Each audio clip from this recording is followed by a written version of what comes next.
Marlène et Jean-Claude sommes très heureux de te présenter une émission très spéciale afin de comprendre les faits d'actualité.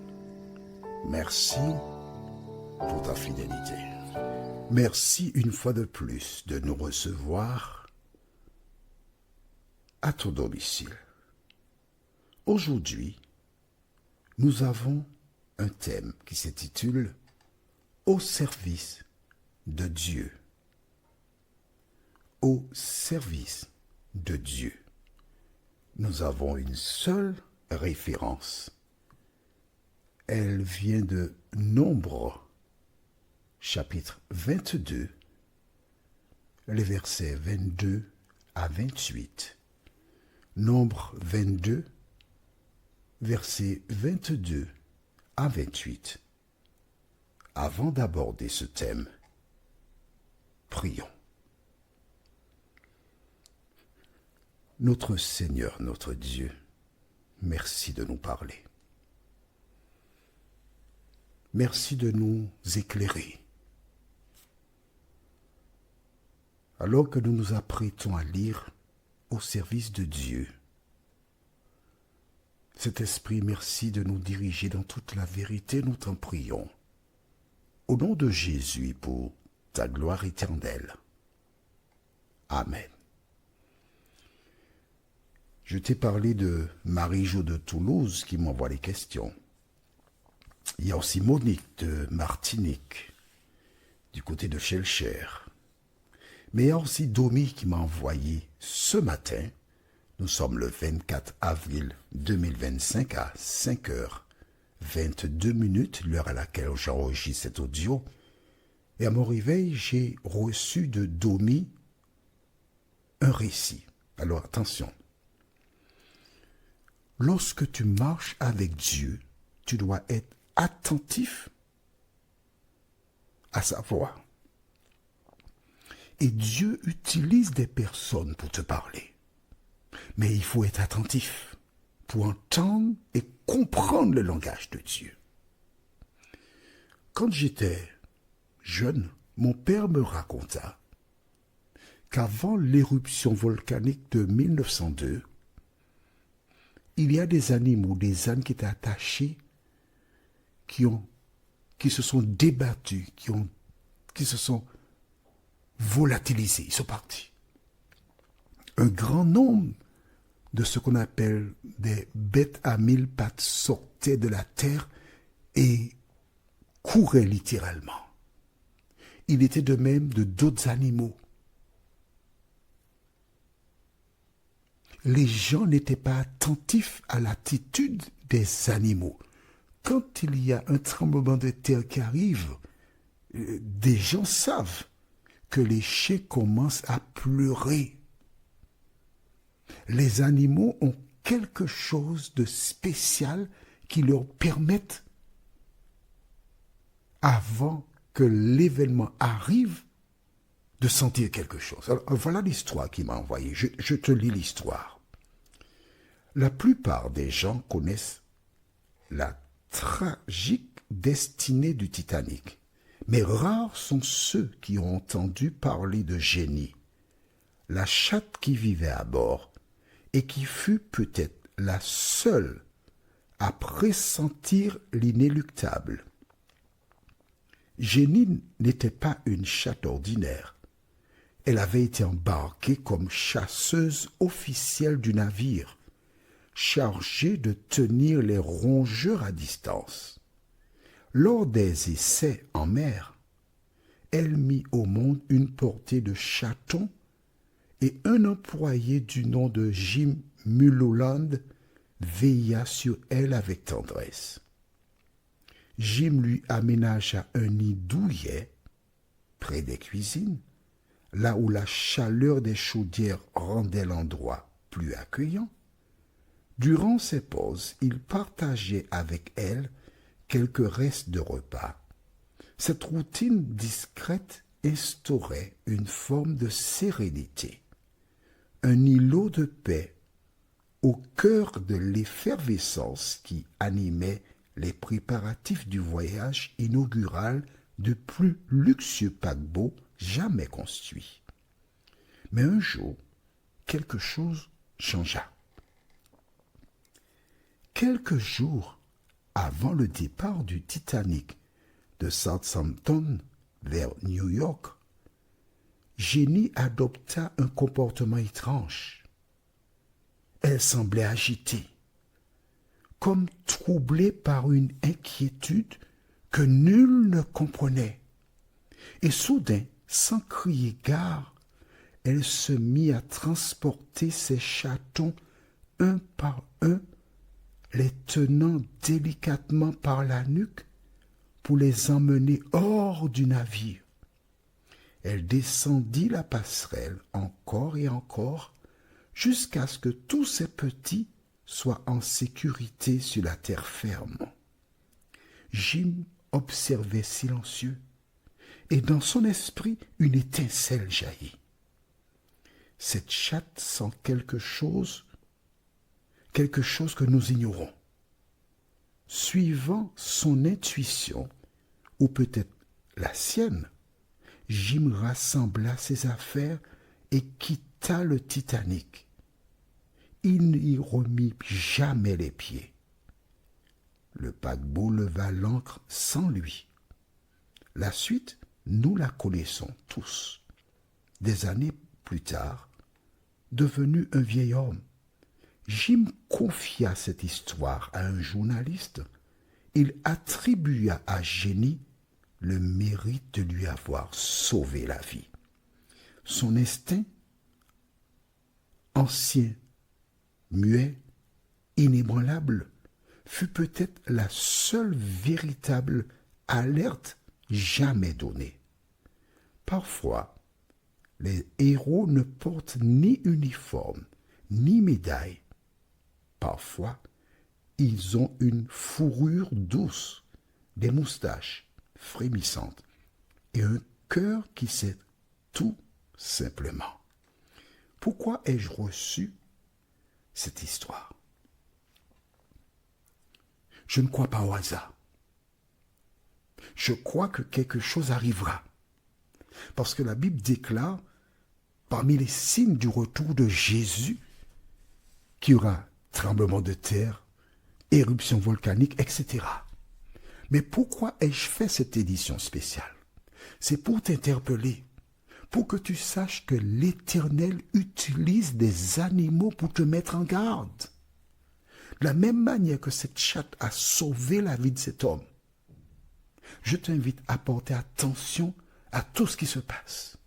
Et si tu as des amis, des parents qui habitent pas très loin de volcans, dis-leur, à partir du moment où tu vois quelque chose d'inhabituel, des animaux, ne perds pas de temps.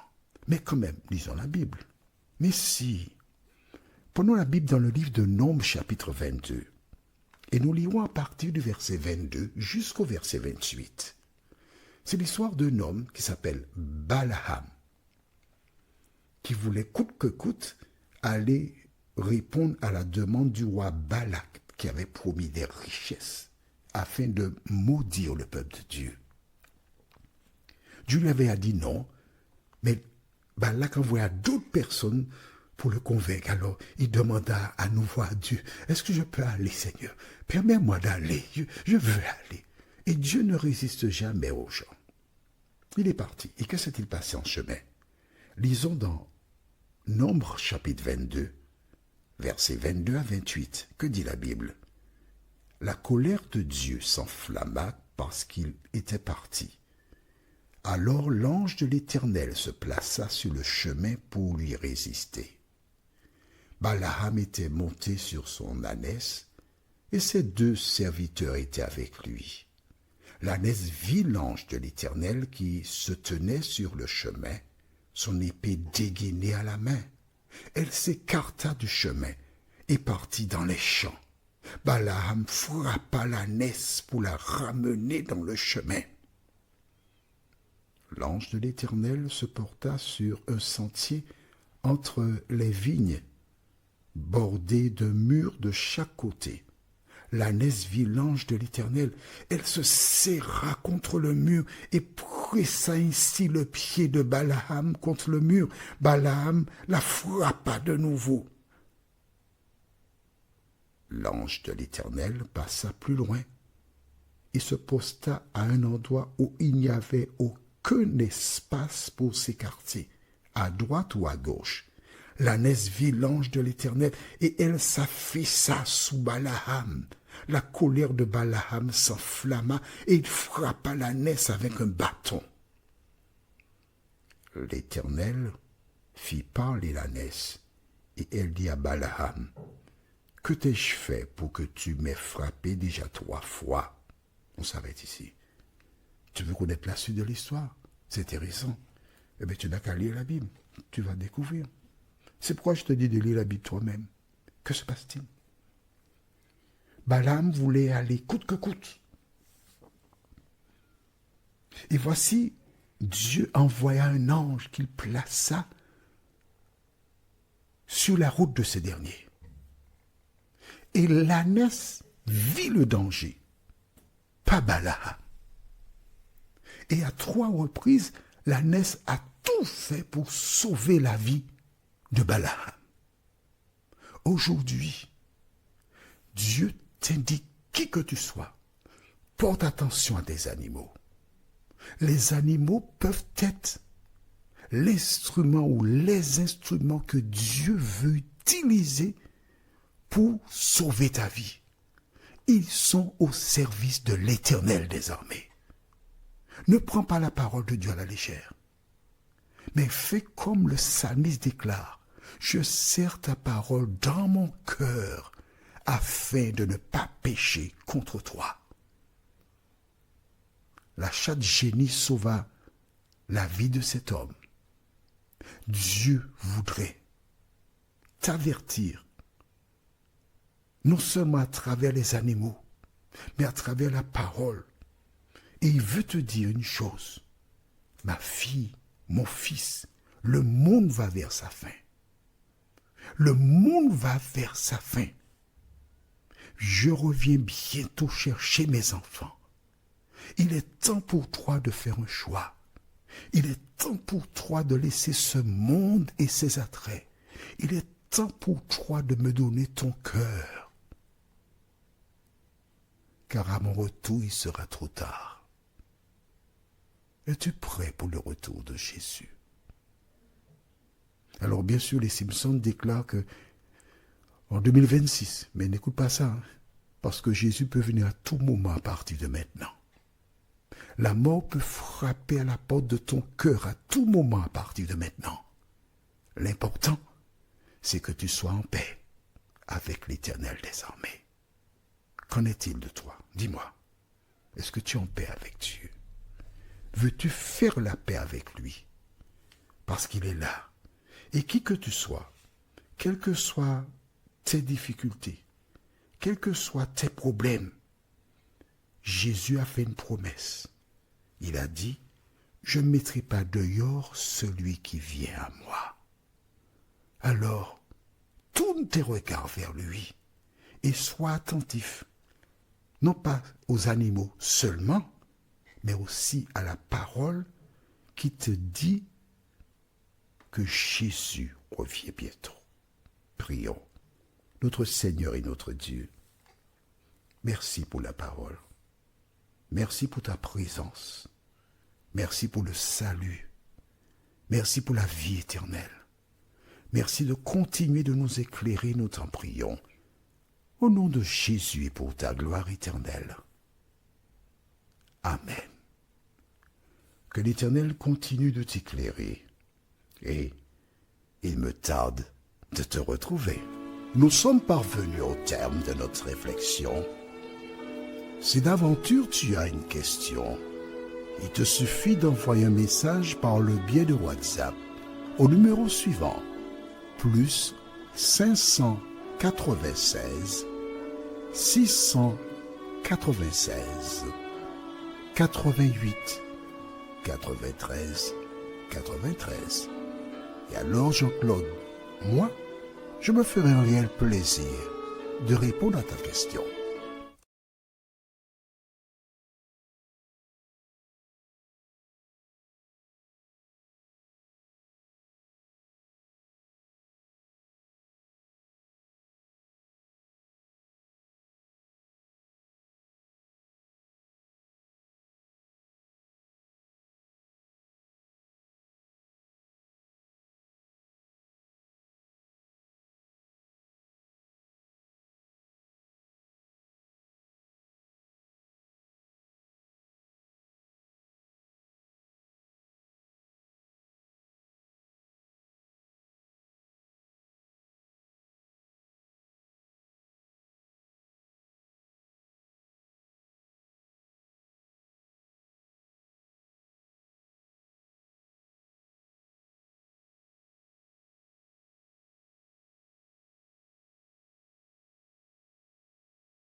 Marlène et Jean-Claude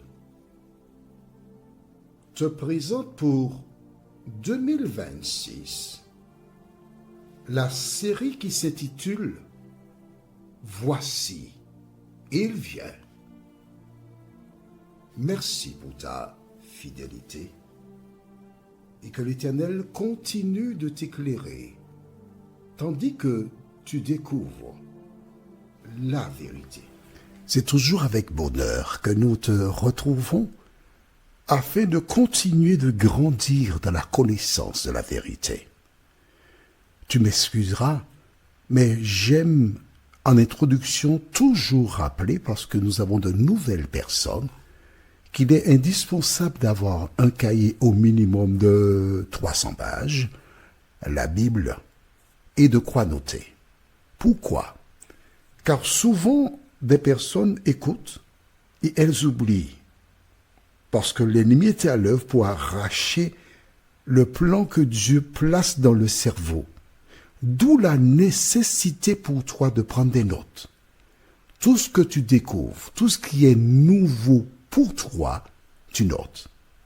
Ensuite, tu fais des recherches afin de t'assurer que ce que tu as entendu correspond véritablement à ce que tu as lu. Aujourd'hui, nous verrons, le thème c'est le livre. Nous avons une référence biblique qui se trouve dans le livre de Daniel, chapitre 10. Daniel, chapitre 10, les versets 20 et 21. Daniel 10, versets 20 et 21. Tu peux aussi noter Jean 14, verset 6.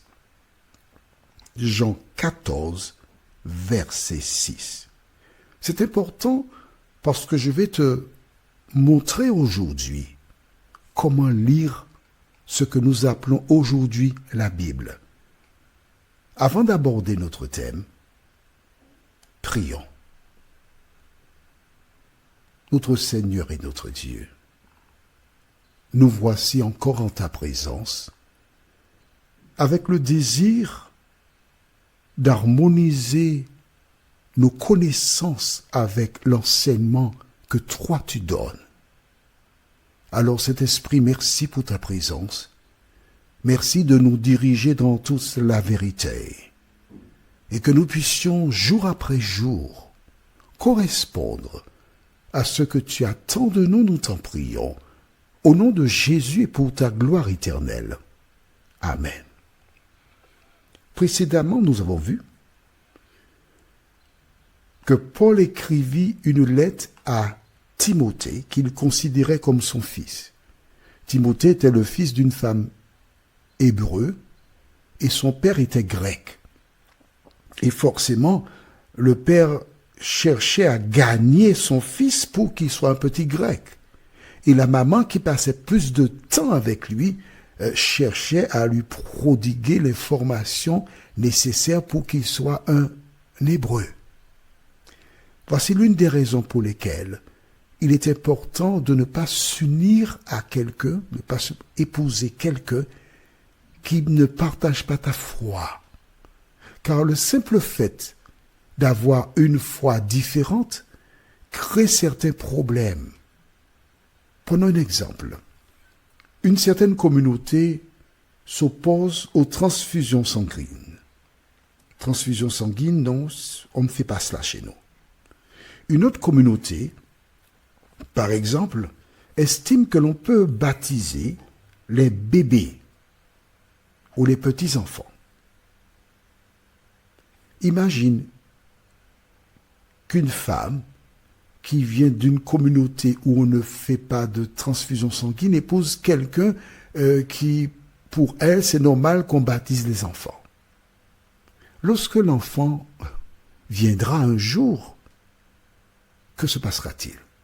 Il y aura des conflits, où chacun voudra imposer sa manière de penser ou de voir, et chacun aura raison, parce que c'est ainsi que l'on perçoit les choses.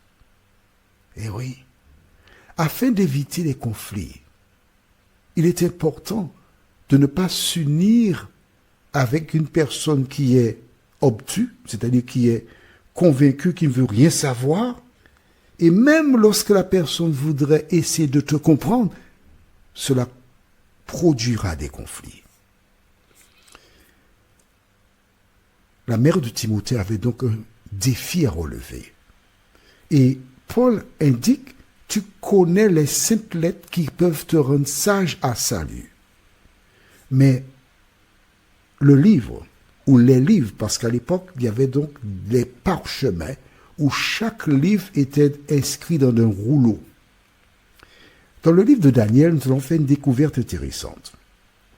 Daniel chapitre 10, et nous lisons les versets 20 et 21. L'Ancien Testament, souvent, les gens ne lisent pas cela parce qu'ils pensent que c'était pour un temps.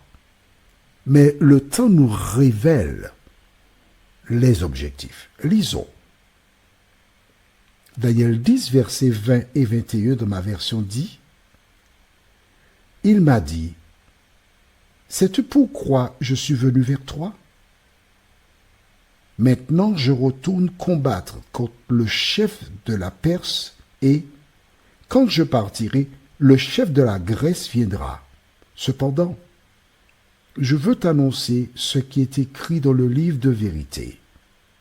Personne ne me soutient contre cela, excepté Michel, votre chef. Le livre de vérité. » C'est important ce mot. S'il existe un livre de vérité, il existe aussi des livres de mensonges. Des livres qui sont en opposition avec la parole de Dieu.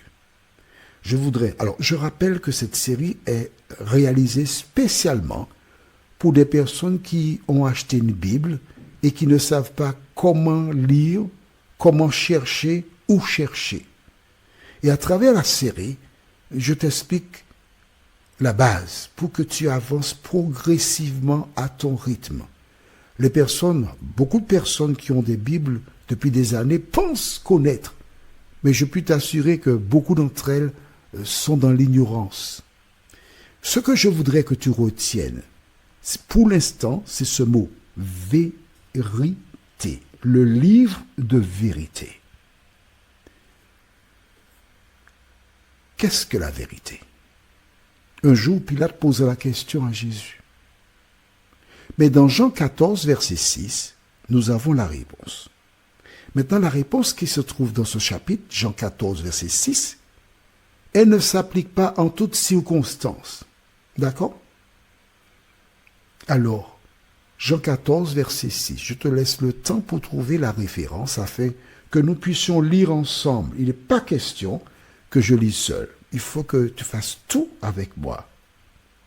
Jean 14, verset 6. Alors, Jean se trouve où? Alors, c'est Matthieu, Marc, Luc, Jean. 4e livre du Nouveau Testament. Tu as trouvé? Lisons. Jean 14, verset 6 déclare, « Jésus lui dit, « Je suis le chemin, la vérité et la vie. Nul ne vient au Père que par moi. » Ah, important. Je reprends. Je suis le chemin, la vérité et la vie. Nul ne vient au Père que par moi. Alors, tu as cette page, tu la gardes. Oh, je te demande pardon, j'aurais dû te dire de garder l'autre. Daniel 10, verset 20, je te prie de me pardonner. Pourquoi je voudrais que tu reviennes en gardant la page de Jean 14, verset 6? Le verset 21 déclare, « Cependant, je veux t'annoncer ce qui est écrit dans le livre de vérité. » Chaque fois que tu lis la Bible, je te suggère d'appliquer le code. Qu'est-ce que le code? Dans Jean 14, verset 6, tu vois bien, Jésus lui dit, « Je suis le chemin, la vérité et la vie. Nul ne vient au Père que par moi. » Donc, nous identifions Jésus comme étant la vérité. Donc, en étant dans Daniel chapitre 10, verset 21, je lirai ainsi. Cependant, je veux t'annoncer ce qui est écrit dans le livre de vérité ou encore dans le livre de Jésus. Tu as compris? L'ouvrage que tu possèdes en main, c'est le livre de Jésus. Et dans le livre de Jésus, tu découvres la vérité. Aujourd'hui, beaucoup de personnes ont tendance à prendre le portable, encore une tablette, l'ordinateur, pour lire. Mais je voudrais te dire qu'il existe beaucoup de Bibles avec des versions différentes et certaines ont des mots qui ont été changés qui ne correspondent pas à l'idée première. Aussi, il est important pour toi d'avoir la Bible, le papier entre tes mains, afin de lire la parole. Mais attention, il existe des personnes qui prennent la Bible, qui la lisent comme un roman ou un ouvrage quelconque. Quand tu viens pour lire la parole de Dieu, tu dois savoir que ça n'a rien à voir avec un ouvrage sur le français, les mathématiques, la grammaire ou autre, l'histoire. C'est une lettre de Dieu, de Jésus qui s'adresse à toi. Que fais-tu? Généralement, quand tu vas voir le médecin pour une grippe, par exemple, il te donne une ordonnance médicale. Et que fais-tu? Tu vas à la pharmacie, tu récupères les médicaments et tu suis scrupuleusement l'ordonnance médicale. Si tu veux recouvrer la santé. Mais la santé la plus importante pour l'homme, c'est être en paix avec Dieu. Et pour cela, il faut lire les Écritures. Et de la même manière que tu respectes l'ordonnance médicale, il te faut aussi respecter la parole de Dieu. Plusieurs personnes qui lisent sans l'appliquer, sans obéir à la parole, que se passe-t-il? Elles s'habituent à lire la parole, mais puisqu'elles ne cherchent pas à l'appliquer dans leur vie, elles s'habituent avec l'écrit. Mais le Saint-Esprit ne peut pas les conduire dans la vérité parce qu'elles ont fait le choix de lire sans appliquer la parole. Mon souhait pour toi, c'est que tu prennes le temps pour lire. Et si parfois certaines choses te semblent difficiles, ne cherche pas à comprendre. Cherche à obéir. C'est exactement quand tu veux faire un gâteau, par exemple. Tu vas trouver une recette. Tu suis la recette si tu t'y connais, d'accord, en cuisine. Et en suivant scrupuleusement la recette, tu réussis. Mais si tu suis scrupuleusement les Écritures, tu réussiras aussi. Prions. Notre Seigneur et notre Dieu. Grande est notre joie de savoir que le livre qui se trouve entre nos mains, c'est le livre de vérité, le livre de Jésus. De nous aider, ô Dieu, à garder cela à l'esprit et à obéir toutes les fois que nous approchons de ce dernier, afin de mettre en pratique la parole. Merci de nous entendre, Seigneur. Merci de nous diriger dans toute cette vérité, nous t'en prions. Non pas parce que nous en sommes dignes, mais c'est au nom de Jésus et pour ta gloire éternelle. Amen. Que l'Éternel continue de te bénir et qu'il te conduise toujours dans de verts pâturages. Il me tarde de te retrouver. Nous sommes parvenus au terme de notre réflexion. Si d'aventure tu as une question, il te suffit d'envoyer un message par le biais de WhatsApp au numéro suivant, plus 596 696 88 93 93. Et alors Jean-Claude, moi, je me ferai un réel plaisir de répondre à ta question.